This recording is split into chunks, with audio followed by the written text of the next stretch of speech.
أهلا بكم. تخيل إنك متورط في مشكلة وبتطلب من حد من أصدقائك أو عيلتك نصيحة لحل هذه المشكلة.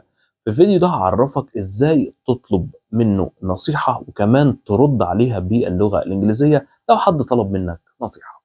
يلا بينا. لو نفترض إن أنت عندك مشكلة متعلقة بالسمنة فهتقول لصديقك مثلا could you give me some advice to keep fit. معنى الجملة دي إن أنت ممكن تديني نصايح إن أنا أبقى لائق بدنيا وشكلي حلو وما يبقاش مثلا تخين أو أعاني من السمنة. كمان ممكن أقول له what should I do to keep fit. طبعا keep fit هنا معناها لائق بدنيا. what should I do معناها ماذا يجب أن أفعل، أعمل إيه علشان أبقى لائق بدنيا. دول أسلوب أو أسلوبين من أهم الأساليب لطلب النصيحة اللي هي could you give me some advice، أو كمان ممكن تقول له what should I do to plus الفعل في المصدر. طيب كمان عندي هنا لو جيت قلت لك you should take some exercise معناها يجب أن تفعل بعض التمارين الرياضية. you should take some exercise. أو كمان ممكن أقول له you should do أو take، الاتنين مفيش أي مشكلة خالص، لازم تعمل بعض التمارين الرياضية. كمان ممكن أقول له you ought to eat more fruit and vegetables. معناها ought to هنا معناها should على فكرة. ought to معناها يجب أن تأكل المزيد من الفاكهة وكمان الخضروات.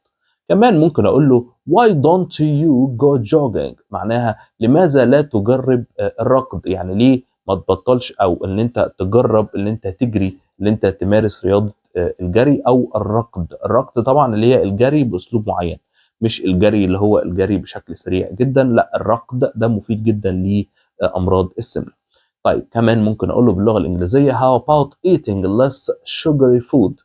يعني إيه رأيك لو قللت من أكل السكريات إيه شوية. كمان ده برضو من أساليب من أساليب النصيحة. طيب you must see a doctor. يجب أن تذهب لإيه للطبيب، لازم تخلي دكتور يشوفك ويكتب لك على روشتة أو وصفة ان انت ازاي تقلل من وزن. كمان هنا ممكن استخدم اسلوب الاقتراح والتوصيه في تقديم النصيحه. لو جيت قلت لك مثلا فعل ريكومند، من اهم الافعال الموجوده في اللغه الانجليزيه ريكومند معناها يرشح للشيء شيء ما، او يقترح للشخص ده شيء ما.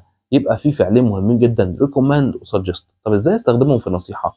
لو جيت قلت لك I suggest taking a holiday معناها انا اقترح اللي انت تاخد اجازه. كمان ممكن اقول لك I recommend going to bed area معناها هنا أنا برشح لك اللي أنت تروح تذهب للنوم في وقت مبكر. طيب كمان ممكن أقول لك مثلا أستخدم الفعل الأمر في النصيحة. إزاي أستخدمه بقى في فعل الأمر في النصيحة؟ لو جيت قلت لك start going to the gym معناها ابدأ اللي أنت تروح الجيم. طيب كمان ممكن أقول له try cycling to work معناها جرب ركوب الدراجات إلى العمل. اركب دراجة وانت رايح للعمل.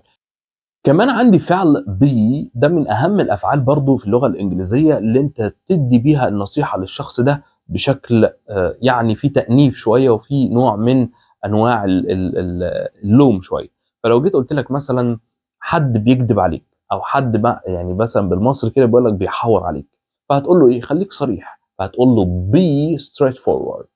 be straightforward خليك صريح. be patient خليك صبور. كمان ممكن اقول له have faith خليك مؤمن. have faith معناها faith معناها خليك هنا او كن مؤمنا. طيب don't be shy لا تكن خجولا. don't be rough لا تكن عنيفا. don't be cruel لا تكن قاسيا. don't be silly ما تبقاش سخيف. don't be hasty معناها لا تكن متسرعا، ما تبقاش ايه متسرع. don't be nervous ما تبقاش عصبي او متوتر. be reasonable معناها كن معتدلا او خليك يعني في المعقول. don't be that way لا تكن كذلك، ما تبقاش ايه ما تبقاش كده او ما تمشيش في الطريقه دي. don't be that way. يا رب يكون المحتوى عجبكم، ما تنسوش بقى اللايك والشير والاشتراك في قناتنا على اليوتيوب.